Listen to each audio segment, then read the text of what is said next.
bushes that you couldn't see through. So he gave them these. If you heard a noise, you signaled. And the response you were supposed to get made perfect sense. The dilemma was there was a German rifle that if you put the bullet in the chamber and loaded it, it went. Do I need to tell you the rest of the story? If you've ever seen the movie The Longest Day, I always tell everybody that's the longest movie that's ever been made. But if you see it, Sal Mineo is 101st, and he uses his cricket. Yeah. And he goes, hey, great, there they are. They responded. He went around the edge, and then he goes, hey, guys, nice to see you. And the next scene you see is the rifle pointing towards him. So it's one of those looked good on paper until they didn't quite think it through. But that was the 101st. Can't go anywhere without talking about Rosie. The men left the factories. There was a big void. Who's making the planes? Who's making the boats? Women. The women.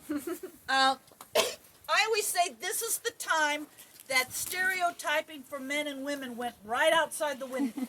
You know, because once the men came back and took over the jobs, I think the women realized they could do other things besides being a mother, homemaker, secretary, teacher, nurse. Yeah. Have I covered them? Yeah.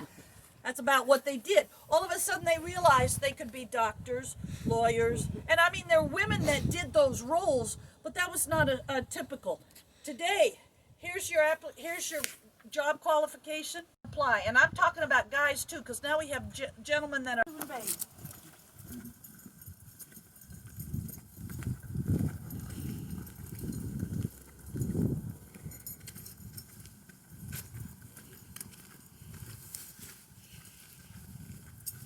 yours. This is the 116. Yep. Eisenhower was given 3 beaches. He requested 5. He felt that 3 beaches for 150,000 men was a bit crowded. So they gave him 5 beaches. This is one of the beaches. This is Omaha Beach. Highest casualty rate occurred here on Omaha. But it kind of shows you what they encountered. The weather had been awful. It had already been postponed. The invasion had already been postponed. There was a break in the weather, and you got to remember when you say break in the weather. I'm losing my. It was sliding. Okay, sorry. thank you. Break in the weather basically meant that it was not raining as hard, the fog was not as thick, but it was still pretty nasty. Meteorologist just came to Eisenhower and said, "Go or no go. You got 5,000 ships kind of floating around here. What are you going to do? Germans are going to catch on." And it was early hours, and he said, go. And he basically had just a couple of seconds to make that decision. Because the weather report further down, it was not getting any better. This shows you the beach. Now, I told you the weather was still pretty rugged. You can see what happened to landing craft. I tell everybody it should look like the alphabet starting from this side, going A, B, C, D, E, F, G. These are the companies. And they got all clustered because of the waves. Here's Company A. Mm-hmm. Here's Company D. This is the Bedford boys. These German Iron Crosses show you all the gun placements on top of the cliff.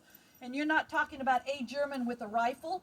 You're talking major artillery, big guns, machine guns, you name it. Highly fortified up here. And they were on top of the cliff looking down. So they were basically shooting anything that was down there. Company A was first wave. They were one of the first boats that landed on the beach. Now you can understand why 19 of them were killed. And it amazes me that it was only 19.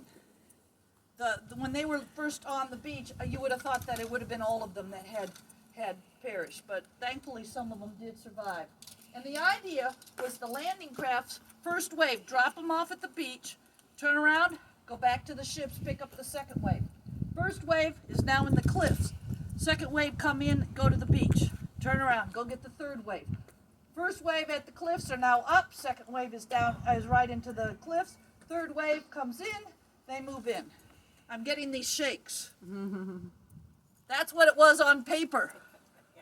When they got to the beach, moving in was not as easy as they had thought it was going to be because of the fortification up here on the cliff. Section. You know, so it was a lot more difficult. So when the second wave came in, a lot of the majority of the first wave were still Trying to get in. Yeah. And these guys are going, well, they got to drop them off. Then so you've got this pile up, Yeah. and they couldn't get in.